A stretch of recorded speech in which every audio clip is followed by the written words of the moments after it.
میرے رسول پاک علیہ السلام کا دروازہ سب سے بڑا دروازہ ہے، حضور کا دروازہ سب سے بڑا دروازہ ہے، لیکن میرے دوستو یاد رکھنا، نبی پاک علیہ السلام نے بھی لوگوں کو جب رستہ دکھایا ہے تو رب کریم کا رستہ دکھایا ہے، اللہ کا رستہ دکھایا، اللہ کریم کا رستہ دکھایا، لوگوں کو رب کی طرف توجہ کرائی۔ میرے رسول کریم سید عالم صلی اللہ تعالی علیہ وسلم نے لوگوں کی اللہ کی جانب توجہ کرائی اور لوگوں سے یہ کہا کہ وہ اپنے رب کریم کی جانب اپنا ذہن رکھیں، اپنی توجہ اپنے اللہ کی جانب مبذول کریں۔ میری بات کو اچھے طریقے سے سمجھیے گا، علم اللہ تبارک و تعالی عطا کرتا ہے تو اسے اللہ کی عطا ہی سمجھنا چاہیے۔ کچھ لوگوں کے پاس علم ہوتا ہے پر علم نافع نہیں ہوتا، وہ ٹامک ٹونجا مارتے رہتے ہیں ساری زندگی۔ علم کو اللہ کی عطا سمجھیں، اپنی عقل پر اپنے شعور پر زیادہ بھروسہ نہ سمجھیں، نظر اللہ پہ رکھیں۔ حضرت مولا علی شیر خدا کرم اللہ تعالی وجہہ الکریم سے کسی نے پوچھا تھا بڑا عالم کون ہوتا ہے؟ ہمارے ہاں تو اب وہ والے عالم پائے جاتے ہیں نا، اللہ ماشاءاللہ، جو ممبر پہ بیٹھتے ہیں تو دعوے ہی دعوے ہیں، ممبر پہ بیٹھتے ہیں تو دعوے ہی دعوے ہیں، اس طرح کے عالم ہمارے ہاں پائے جاتے ہیں۔ وہ ہر بات میں دعویٰ کرتے ہیں، میں یہ کر دوں گا، میں وہ کر دوں گا۔ یہ مزاج علماء کا نہیں۔ حضرت علی المرتضیٰ سے کسی نے پوچھا بڑا عالم کون ہوتا ہے؟ فرمایا بڑا عالم وہ ہوتا ہے کہ جسے مسئلے کا پتہ نہ ہو تو وہ کہہ دے مجھے نہیں پتا، میں پتہ کر کے بتاؤں گا، غلط بات بیان نہ کرے۔ امام مالک سے کسی نے کوئی مسئلہ پوچھا تو آپ فرمانے لگے مجھے اس سوال کا جواب نہیں آتا۔ ہمارے بزرگ سمجھاتے کیا ہے؟ وہ کہنے لگا آپ اتنے بڑے امام ہیں تو اس سوال کا جواب نہیں آتا۔ فرمانے لگے اگر مجھے ہر سوال کا جواب آتا پھر تو میں خدا ہوتا، مجھے ہر سوال کا جواب نہیں آتا، مجھے تو اتنا آتا ہے جتنا میرے رب نے مجھے عطا کر دیا ہے۔ اپنی نظر اللہ پہ رکھیں، نکل آئیں اس معمے سے باہر کہ میں کوئی بلا ہوں، مجھے بڑا پتہ ہے، میرے پاس 6 ڈگریاں ہیں، مجھے 10 جگہ پہ تدریس کا شغف حاصل ہے، اس سے نکلیں باہر۔ قرآن مجید دیکھیے گا، اللہ تعالیٰ نے ارادہ قدرت فرمایا کہ میں حضرت آدم کو بناؤں گا، پھر بنانے کے بعد فرمایا فرشتوں سجدہ کرو آدم کو، سب نے سجدہ کیا الا ابلیس ابا واستکبر وکان من الکافرین، سب نے سجدہ کیا سوائے ابلیس کے، اس نے انکار بھی کیا، تکبر بھی کیا اور کافروں میں سے ہو گیا۔ تو یہ جب اللہ تعالیٰ نے سجدہ کرایا تو کیسے کرایا؟ اللہ تبارک و تعالیٰ نے نا حضرت آدم کو علم سکھایا خود، وعلم آدم الاسماء کلہا، خود اللہ فرماتے ہیں کہ میں نے جناب آدم علیہ السلام کو تمام اشیاء کے نام سکھائے، سب اشیاء کے نام سکھائے۔ تو وہ چیزیں پھر میں نے نا، اللہ فرماتے ہیں میں نے فرشتوں پہ پیش کی، میں نے کہا کہ بتاؤ ان کے نام کیا ہے، تو فرشتوں نے جو جواب دیا ہے وہ سمجھنے والا ہے۔ اللہ نے چونکہ خود علم سکھایا تھا حضرت آدم کو، جناب آدم سکھایا تھا، لیکن فرشتوں کو نہیں سکھایا تھا۔ تو اللہ کریم نے فرمایا فرشتوں اب یہ بتاؤ ان چیزوں کے نام کیا ہیں؟ تو فرشتے کیا کہتے ہیں؟ فرشتے عرض کرتے ہیں قالوا سبحانک لا علم لنا۔ آپ کبھی یقین کریں اس چیز کی لذت لیں تو مزہ آ جائے۔ کہا قالوا سبحانک، کہنے لگے تو پاک ہے، قالوا سبحانک، کہنے لگے تو بھئی آدم علیہ السلام کو نام سکھا لیے، پھر فرشتوں کے سامنے وہ چیزیں پیش کر کے کہا ان چیزوں کے نام بتاؤ، تو فرشتے کیا کہتے ہیں؟ کہتے ہیں قالوا سبحانک، تو پاک ہے، لا علم لنا، ہمارے پاس کوئی علم نہیں، الا ما علمتنا، ہمیں تو اتنا پتہ ہے جتنا تو نے ہمیں سکھا دیا، ہمیں تو اتنا پتہ ہے جتنا تو نے ہمیں، لا علم لنا، ہمارے پاس کوئی علم نہیں ہے، اتنا ہی پتہ ہے جتنا تو نے ہمیں سکھا دیا ہے، اس سے زیادہ ہمارے پاس علم، اور یہ کیوں تو نے ہمیں جتنا سکھایا اتنا پتہ ہے۔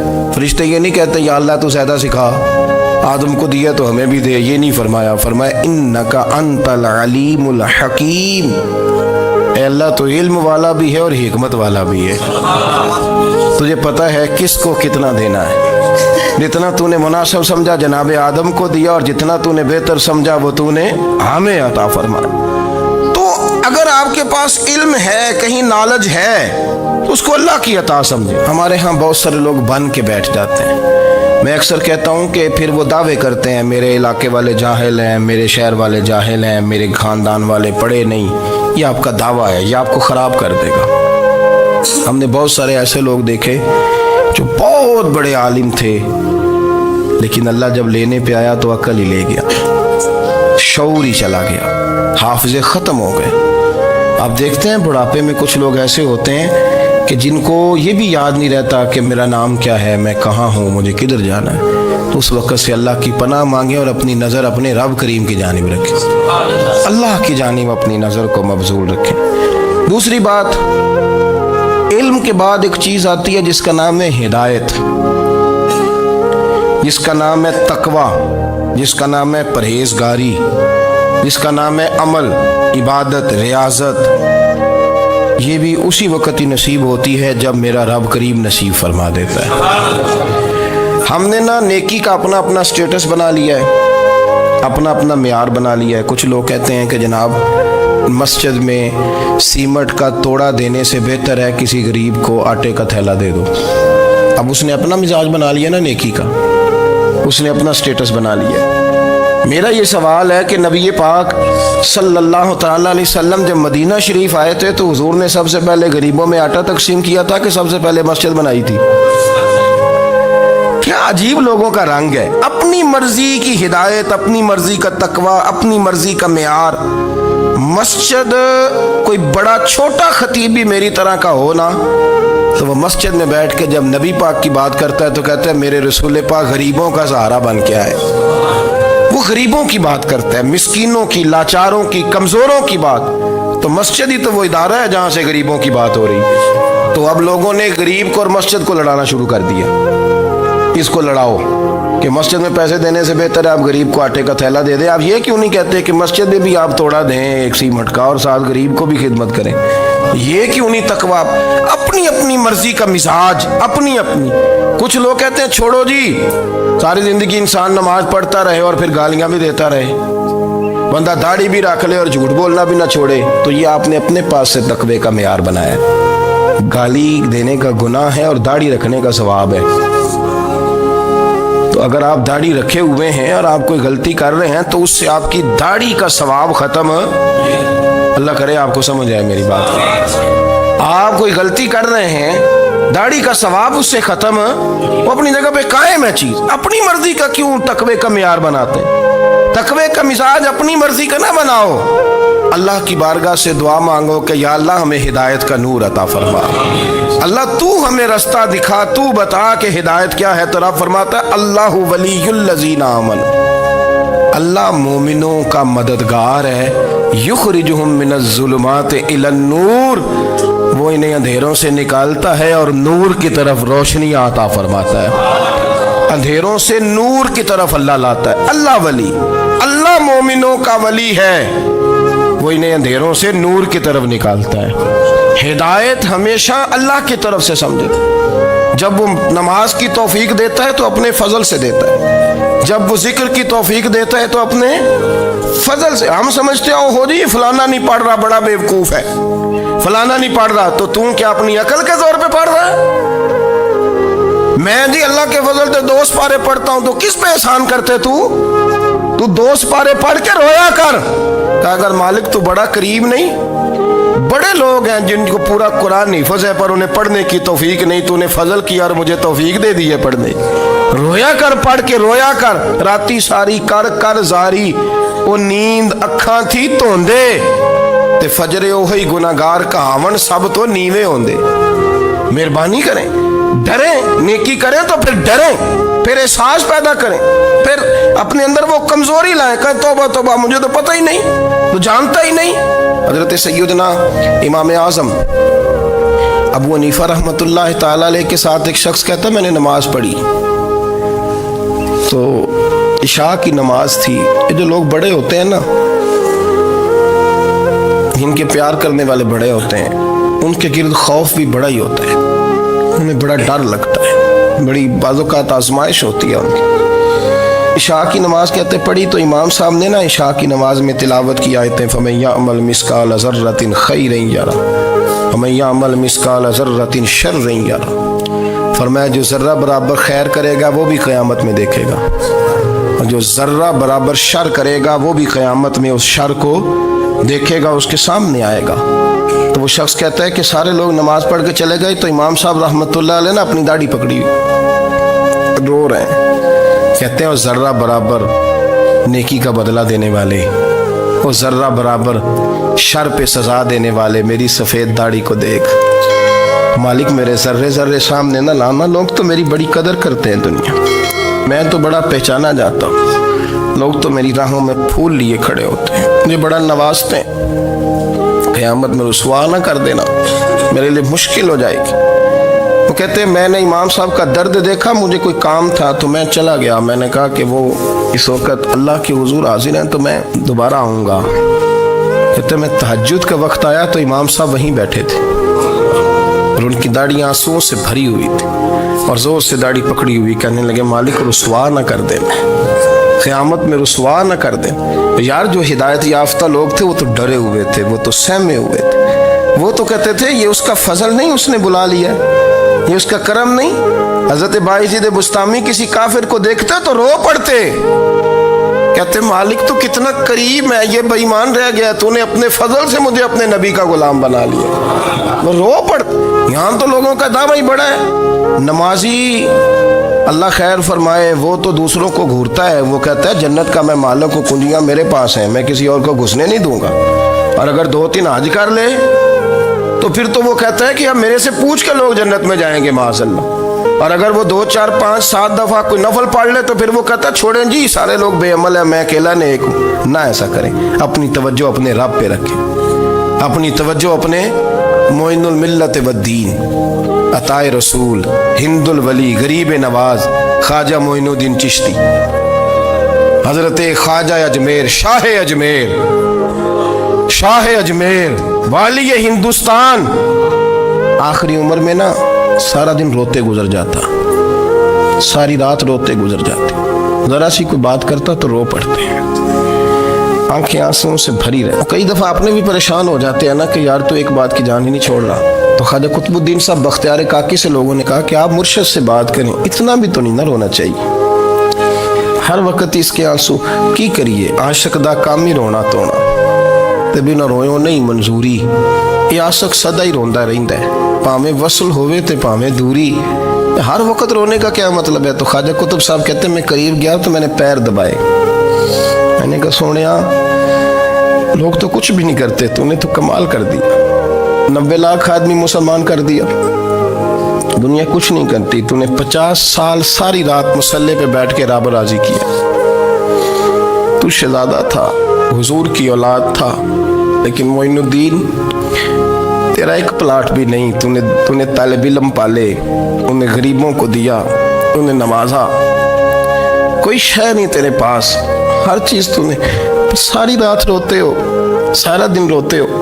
تو خواجہ قطب الدین صاحب کہتے ہیں میں نے جب عرض کیا تو خواجہ صاحب مجھے گلے لگا لیا، چیخ مار کے روئے، کہنے لگے قطب الدین پتر داڑھی سفید ہو گئی، جانے کا وقت آ گیا، جو تو نے نیکیاں گنوائی ہیں وہ ہیں صحیح میرے پاس، پر یار کی بارگاہ میں پیش کرنے کے قابل ایک بھی نہیں، ایک بھی نہیں. تو بارگاہ تو دیکھ کتنی بڑی ہے، رسول کریم کی بارگاہ میں پیش کرنے کے قابل ان میں سے ایک بھی نہیں. تو آستانہ دیکھ کتنا بڑا ہے، کیا پیش کروں گا، کیا عرض کروں گا حضور کی بارگاہ میں، کس طرح. وہ یار جو بڑے تھے وہ تو ڈرے ہوئے تھے، سہمے ہوئے تھے، وہ تو بڑی آزمائش میں تھے، لیکن میرا اور آپ کا رٹا 2 نمازیں پڑھ کے 6 نمازوں کا دعویٰ کرنا اور لمبی چوڑی کہانیاں بنانا اور اپنے منہ سے اپنی تعریفیں کرنا، اس سے تھوڑا باہر آئیں. رزق بھی میرا اللہ ہی دیتا ہے، علم بھی اللہ دیتا ہے، رزق بھی. بڑے بڑے فقیروں کو مالدار ہوتے دیکھا، بڑے بڑے مالداروں کو فقیر ہوتے دیکھا، بڑے بڑے. میرے ایک بڑا سخی قسم کا سجن ہے، بڑا پیارا ہے، میں اسے سخی مانتا ہوں. میں نے اپنی پریشانیوں کے دنوں میں بھی اس شخص کو سخی دیکھا. ایک دن رات کو مجھے ٹیلی فون کر کے کہنے لگا کدھر ہو؟ میں نے کہا میں گھر ہوں. نہیں اکثر سفر میں ہوتے ہو نا؟ میں نے کہا طبیعت کیسی ہے؟ ٹھیک ہے، بس حال چال پوچھنا تھا. میں نے سمجھائی، میں نے کہا یار یہ کوئی مسئلہ ہے، ورنہ رات کے 2 بجے کوئی حال پوچھنے کو فون تو نہیں نہ کرتا، کوئی مطلب ایسا تو مسئلہ نہیں نا. تو میں نے بیک کال کی، میں نے کہا یار میری بات سن، مسئلہ کیا؟ کہ نہیں کچھ نہیں دل کر رہا تھا. میں نے کہا میری گال سن، رہے اسی 4-5 سال کٹھے، میں تین جاننا، اصل بات کر۔ کہنے لگا مکان بھی بڑا ہے، سارا کچھ ٹھیک ہے، پر وہ بڑا ہی بے نیاز ہے، کچھ حالات اس قسم کے آ گئے ہیں کہ لوگوں کو بتاؤں بھی تو لوگ ماننے کو تیار نہیں، زیادہ نہیں، مجھے نا تھوڑے سے پیسوں کی ضرورت ہے، کوئی 15-20 ہزار اگر مل جائیں، میری ضرورت ہے۔ آپ یقین کریں میں روتا رہا ساری رات۔ میں نے کہا مہربانہ تیرا کس طرح کرانگے، اس سے لے کے زمانہ استعمال کرتا تھا، پر بے پرواہی ویکھ نہ سجڑ دی، جتھے کسے دی پیش نہ جاوے، انہیں تاجہ والے در در رولے تے منگتے ہیں تخت بٹھاوے۔ سجنا کسے نو کارا مل دئی، کوئی کعبے خالی آوے، واللہ خیر الرازقین، کہتے تو دائیں بائیں نہ جا، رزق تو تجھے میں دوں گا، میں ہوں بہتر رزق دینے والا۔ بڑے بڑے بادشاہ، بڑے بڑے شہنشاہ، بڑے بڑے لوگ، ہاتھوں میں کاسے، فقیریاں۔ ام ربیعہ کہا کرتی تھیں، بڑی نیک اور صالح خاتون تھیں، وہ کہتی ہیں کہ میں نا بڑے امیر آدمی کی بیوی تھی، اپنے شوہر کے ساتھ چھت پہ بیٹھی تھی تو نیچے فقیر مانگنے والا آیا، اس نے بڑے درد سے صدا کی تو میں نے اپنے شوہر سے کہا کچھ دے دے، کہا دفع کر، ان لوگوں نے دھندا بنایا ہوا ہے۔ کہتی میں میکے سے بھی بڑا مال لے کے آئی تھی، میرے ماں باپ بڑے امیر تھے، تو میں نے نا چوری اپنے خامہ سے نظر بچا کے باتھ روم جانے کے بہانے گئی اور نیچے جا کے 5 دینار میں نے اس فقیر کی ہتھیلی پہ رکھے۔ کہتے اس نے 5 دینار دیکھے، پھر میری طرف دیکھا تو میں نے اس کی آنکھوں میں آنسو چمکتے دیکھے۔ کہنے لگے بی بی رب تیرا بھلا کرے، میں 3 دنوں کا بھوکا ہوں۔ کہ وہ چلا گیا، میں گھر آ گئی، باہر آئی تو میرا شوہر کہنے لگا تو اتنی اب اتنی تو تیز ہو گئی ہے اور تو اتنی خود مختار ہو گئی ہے، میرے بغیر پوچھے مال خرچ کرے گی، جا تجھے 3 طلاقیں۔ کہتی میں بالدار اور وزادار باپ کی بیٹی تھی، طلاق لے کے گھر آئی تو میرا باپ ٹوٹ گیا، چارپائی پہ چلا گیا، اوہو یہ کیا بن گیا۔ کہتی بڑی تکلیف رہی، 1-2 سال کے بعد میرے ابا نے میری شادی کر دی۔ اب جس شوہر کے پاس گئی وہ بڑا نیک تھا، پرہیزگار تھا، اللہ نے بہترین صلہ دیا۔ کتنی چھت پہ بیٹھی تھی، دروازے پہ فقیر آیا، میں نے شوہر سے کہا کچھ دے دوں، کہنے لگا 5 نہ دینا، 15 دینا، 20 دینا، میں فقیر ہوں، میں نے فقر سے دولت دیکھی ہے، اسے خالی نہ لوٹانا۔ کہتی ہے کہ میں نیچے گئی اور جب میں نے اس کی طرف دینار بڑھائے تو میری چیخ نکلی، پیسے پھینک کے میں بے ہوش ہو کے گری، میرا شوہر نے آ کے اٹھایا، اندر لے گیا، پانی منہ پہ چھڑکا، کہنے لگا تجھے کیا ہوا؟ کہنے لگی یہ جو مانگنے آیا یہ میرا پہلا شوہر تھا، وہی تھا جو کہتا تھا کہ تو 5 دینار دے آئیے، جا تجھے 3 طلاقیں۔ پڑھو نا حدیث پاک، میرے نبی پاک علیہ السلام نے فرمایا ایک بندہ گنجا تھا، گنجا، کوئی ترتیب آگے پیچھے ہو جائے تو مفہوم کے لحاظ سے، لیکن میں مفہوم اس کا واضح کرتا ہوں، ایک گنجا تھا، کوئی شے نہیں تھی، سر پہ بال بھی نہیں تھے، رویا کرتا تھا۔ اللہ تعالیٰ نے فرشتے کو بھیجا، تجھے کیا چاہیے؟ تو کہنے لگا بال آ جائیں اور تھوڑا مال آ جائے۔ فرشتے نے ہاتھ پھیرا تو بال بھی آ گئے تو بکریاں بھی آ گئیں، لائنیں لگ گئیں، مال ہی مال ہو گئے۔ دوسرے کے پاس گیا، وہ کوڑا تھا، اس کو جا کے کہا کیا چاہیے؟ کہنے لگا شفا ہو جائے اور کچھ اللہ تعالیٰ آسانی کر دے، شفا بھی ہو گئی، گائیں بھی دے دی، بھینسیں بھی دے دی، مال ہی مال ہو گئی۔ پھر ایک کے پاس گیا، وہ اندھا تھا، تجھے کیا چاہیے؟ اس نے کہا آنکھیں ملنے اور کچھ ساتھ اللہ مال دے دے، اونٹ ہی اونٹ ہو گئے۔ جب بڑا نواز دیا تو پھر مالک نے امتحان لینے کا ارادہ کیا، یاری تیری سونا ہے پر آزمائشاں بھی تیریاں اگ، آزمائشاں تیریاں، صحیح کہہ رہا ہوں، آزمائشاں تیریاں، یاری تیری سونا ہے پر آزمائشاں تیریاں، اے سونا پرکھیا جامدائی پہلو نال لگاں دے لگ۔ اللہ نے فرمایا آزمائش کرو۔ سب سے پہلے گنجے کے پاس آئے، اسے کہا اللہ کے رستے میں کچھ دیکھا نہیں لگا، میرے خرچے ہی بڑے، دیکھو تو صحیح کتنی مشکل میں وقت گزارتا ہوں، حال ہی کوئی نہیں۔ تو اس نے کہا میں نے تو سنا ہے تو گنجا اور بھوکا ننگا تھا۔ کہنے لگا میں تو جدی پشتی رئیس اعظم ہوں، تجھے کس پاگل نے کہا ہے بھاگ جا؟ اس نے کہا اچھا جیسے تو تھا ویسے ہی ہو جائے۔ کھیت کھلیان اجڑ گئے، پھر سے گنجا ہو گیا۔ حضور علیہ السلام فرمانے لگے، پھر وہ اس کے پاس گیا جو کوڑا تھا، اسے کہا کچھ دے، کہنے لگا خرچے ہی بڑے۔ اب پوچھ لیں کسی امیر آدمی سے، کہے گا چکی کے نیچے ہاتھ ہے میرا، میرے سے زیادہ تو پریشان بندہ ہی کوئی نہیں۔ کیا بتاؤں آپ کو، اتنا ٹیکس ہے، اتنا جرمانہ ہے، فلانی شے، بڑا کچھ گنواتے ہیں لوگ۔ اس نے کہا میں نے تو سنا تو پہلے کوڑا تھا۔ اس نے کہا اچھا دوڑ جا، میں تو رئیس اعظم ہوں، دادا بھی پردادا بھی اور ساری نسل ہی۔ اس نے کہا اچھا جیسے تو تھا ویسے ہی ہو جائے۔ پھر وہ گیا اندھے کے پاس اور جا کے کہا اللہ کے نام پہ کچھ دے۔ تو کہنے لگا رب کے نام پہ؟ یہ کھڑے ہیں اونٹ، جتنے تیرے دل کرے لے دا۔ اس نے کہا کیا معنی اس بات کا؟ کہنے لگا یار تجھے کیا بتاؤں، میں تو اندھا تھا، میں نے تو کبھی دنیا دیکھی نہیں تھی، پھر اس کریم نے فضل کیا تو مجھے بڑا کچھ دکھایا۔ میں کیا بتاؤں، میرا دل کر رہا ہے کہہ دوں کہ پھر اس نے کعبہ دکھایا، پھر اس نے روضہ رسول دکھایا، پھر اس نے ریاض الجنہ کے سجدے دکھائے، پھر اس نے اپنے محبوب کے دروازے کی رونقیں دکھائیں۔ اس نے بڑا کچھ دیا، اس نے بڑا نوازا۔ میرے پاس تو شاید میں بدکار پرانا خادم، کسے در ملی نہ ٹوئی، یہ واصف یار نے نظر جو کی تھی پھر واصف ہی ہوئی۔ یہ تو اس کا کرم ہوا۔ تو یہ وہ کہنے لگا تو اللہ کے نام پہ جان مانگ، میں وہ بھی دینے کو تیار۔ میرے پاس تو شے ہی کوئی نہیں تھی، مجھے تو اپنا پتہ ہے، میں تو کوئی شے نہیں تھا، کچھ نہیں تھا میرے پاس۔ یہ تو ان کا کرم ہے کہ رخ ان کا ادھر ہے، اور مختصر سی میری کہانی ہے، یہ جو بھی ہے ان کی مہربانی ہے۔ تو وہ کہنے لگا میں بھی کچھ لینے نہیں آیا تھا، تیری آزمائش ہی کرنے آیا تھا، تیری عزتیں بھی سلامت رہیں گی، تیرا مال بھی سلامت رہے گا، تیری شفا بھی۔ اپنی زندگی میں کبھی بھی اللہ کی بارگاہ سے توجہ ادھر ادھر نہ کریں، چھوڑیں لوگ کیا کر رہے ہیں، دنیا کیا کہہ رہی، کبھی بھی اپنی توجہ دائیں۔ ہمارا یہ مسئلہ بن گیا کہ ہماری سیاست ہے، ہماری دنیا داری ہے، ہم بندوں کو راضی کرنا چاہتے ہیں، ہم دیکھتے ہیں کون کس طرح، اور آپ یقین کریں آپ تھک جائیں گے، بندے راضی نہیں ہوں گے، وہ نہیں راضی ہوتے۔ آپ ان کو منا کے لائیں گے تو ادھر والے نکل جائیں گے، ادھر کو منائیں گے تو ادھر والے نکل جائیں گے۔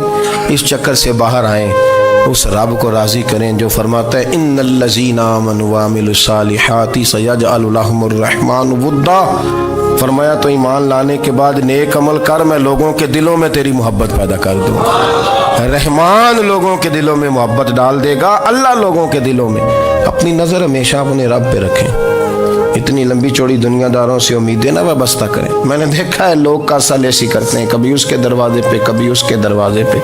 ان چکروں سے باہر آئیں اور اپنے رب کی بارگاہ کی طرف توجہ کریں، استغفار شوق سے پڑھا کریں، اور اکیلے میں نہ، اکیلے میں حضرت رئیس المتکلمین مولانا نقی علی خان صاحب رحمۃ اللہ نے لکھا ہے کہ فرعون 500 سال حکومت کر گیا، یہاں تو 5 سال کی حکومت کی پیر لڑکھڑاتے ہیں، 500 سال۔ فرماتے اصل وجہ یہ تھی کہ دنیا جب سو جاتی تھی نا تو اوپر چادر لے کے تو مصلے پہ بیٹھ جاتا تھا اور ہاتھ باندھ کے کہتا تھا رب تو ہی ہے، میرا پردہ نہ کھولنا، مالک تو ہی ہے، کرم نوازی کرنا، میری پکڑ نہ کرنا۔ وہ بے ایمان ہو کے اگر 500 سال ہاتھ باندھے تو گزارا کر لیتا ہے، تو ایماندار ہے۔ پر مسئلہ یہ ہے کہ تو رات کو بکل مار کے ہاتھ نہیں نہ باندھتا، تو منت نہیں کرتا، تو استغفار نہیں کرتا۔ توبہ کریں تو بچے رہیں۔ وہ اتنی لمبی حکومت کر گیا چونکہ رات کو کہتا تھا مالک رب تو ہی ہے، لیکن مہربانی فرما، میری پکڑ نہ فرمایا تو اللہ نے تو اس کو مہلت دے دی۔